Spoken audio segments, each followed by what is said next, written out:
All, I'm happy to give this talk about responsible geoscience along the example Earth and Geoscience literacy for Urbanites.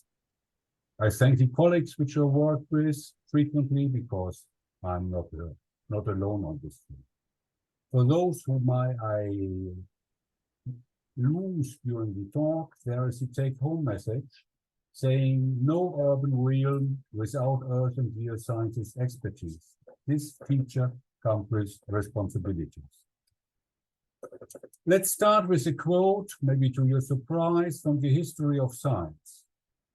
With a rapidly evolving culture, humans have introduced an ergosphere, a sphere of work as well as of technological and energetic transformation as a new global component of the Earth system.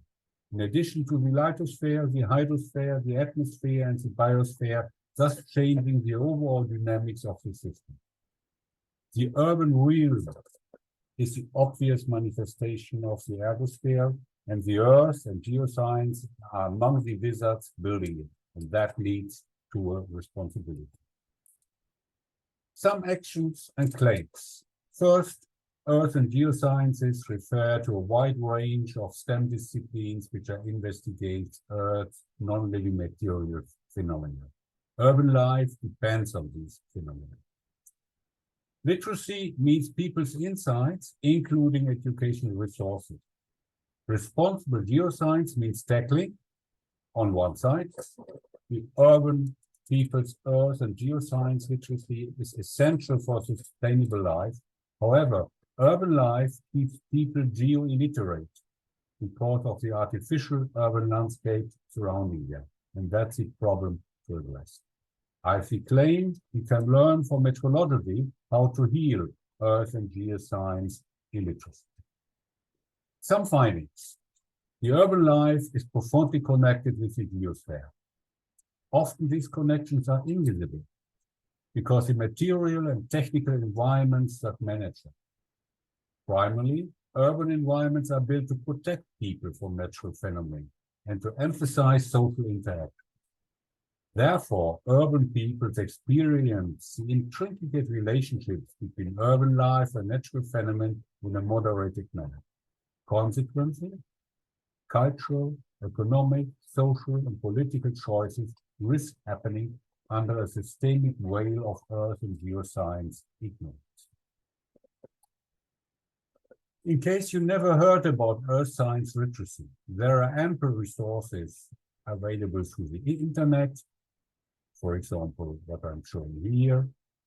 And Earth science literacy has a pivotal role in addressing critical environmental problems, including the influence of explosive consumption and depletion of natural resources and avoidance of natural hazards. If you go to Google Scholar, you find about 600 references about Earth science literacy. By the way, the picture on the left is a riddle for you to identify.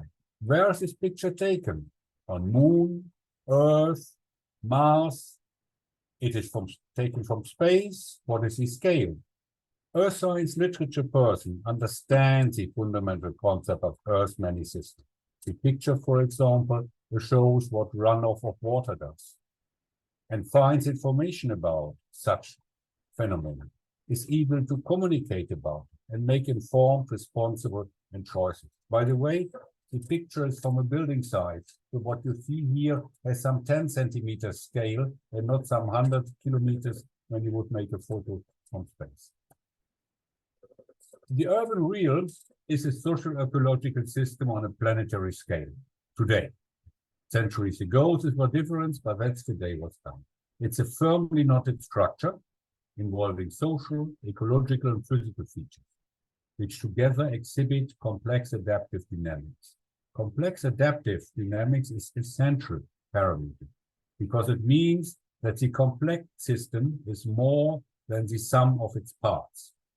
That means you cannot understand it when you divide the system into subsystem, analyze the subsystem, and sum the effects up. The urban realm connects human practices and the geosphere. Think about foundations of buildings. Think about mines. Think about shipping goods. It causes massive fluxes think about energy, think about water, think about the materials coming in and out. And requires extensive civil engineering works, think about housing, transport, infrastructure, and robust earth and geoscience expertise. Think about soil mechanics for foundations, for example, drainage of rainwater and positioning system, geomagnetic storms, otherwise your GPS system goes wrong. Okay, what's on now? Healing earth and geoscience literacy requires a concerted effort from professionals in earth and geosciences, educators, policymakers, and urban dwellers. That is standard stuff. That is nothing new. So what I believe that we can take an example for meteorology, how to do it. The experience in meteorology offer a blueprint how to make earth and geoscience visible and enhance the public's understanding of earth and geoscience roles in urban living. If we took a look on weather meteorology, weather certainly is a key example to illustrate how we depend on Earth. It influences many things, including it put on risk the talk which I give today. Since the 1950s, we experienced regular broadcasting of weather forecasts. So one goes public, and its communication system, specialized professional audience are not only those who are addressed, but the general public. And today, when you go to today's news forecast on meteorology, it demonstrates weather, it talks about impact on life, it brings in maybe information on climate change and so weiter and so forth, and has a tremendous impact on lifestyle decisions. And this illuminates the value of geoscientific information and the role of professional practices.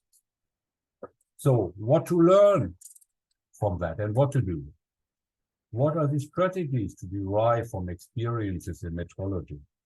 How to enhance public understanding and appreciation of the role of earth and geoscience? How to do this for good? The answer is simple, to my understanding.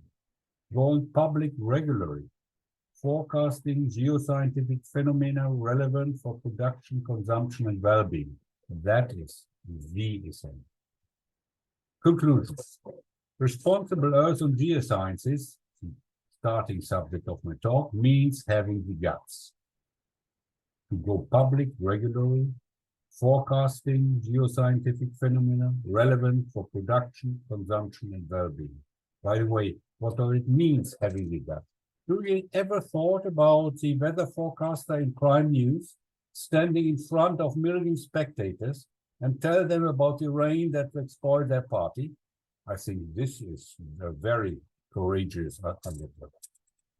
I think it will be possible to plug into weather reports and weather news with meteorological information, doing this more and differently, and not only referring to floods in Greece and Libya, as we have seen over the last weeks. I treat, for example, threats to harbors because of the sea level rise over the next 80 years. So that's in the end. I thank you for the attention. I think it's important to make Urbanites, earth and geoscience literate because we depend on it and we are not aware of it. And you may run stupid into a crossing with a disaster. Thank you very much.